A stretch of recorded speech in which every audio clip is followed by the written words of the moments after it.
Karaniwang inihahalo sa mga pagkain ang asin. Pero hindi lang yan basta pampalasa sa Poland, kundi isang sangkap sa makasaysayang minahan na nagpapakita ng pagiging malikhain ng mga minero. Libutin natin yan sa biyaheng saksi ni JP Soriano.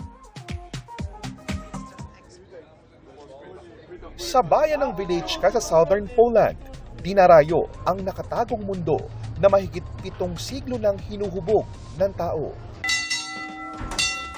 Isang dambuhalang maze ang sasalubong. Habang palalim ng palalim, unti-unting nawawala ang liwanag at napapalitan ito ng malamig na hangin. Mga kapuso, narito po tayo ngayon sa Wieliczka Salt Mine sa Kraków, Poland.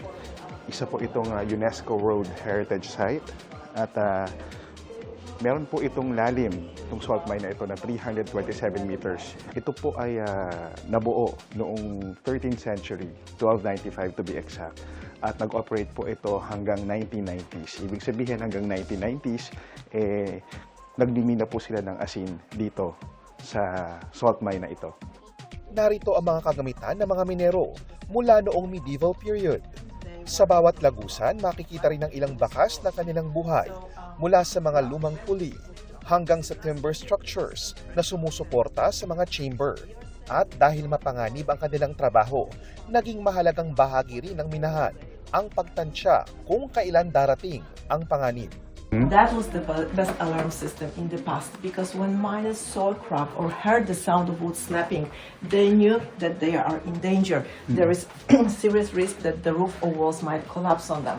So the best alarm system, run away, leave the place immediately. May 9 na level ang Wieliczka Salt Mine, pero halos 2% lamang ng tinatawag na Salt Labyrinth ang maaaring puntahan ng karaniwang bisita.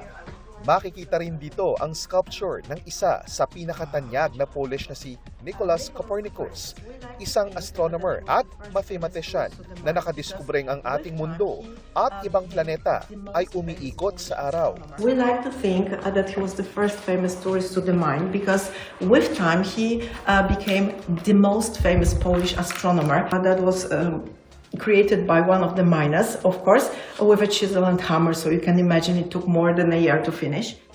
Habang naglalakad, amoy na amoy ang asin sa mga batong pader ng minahan.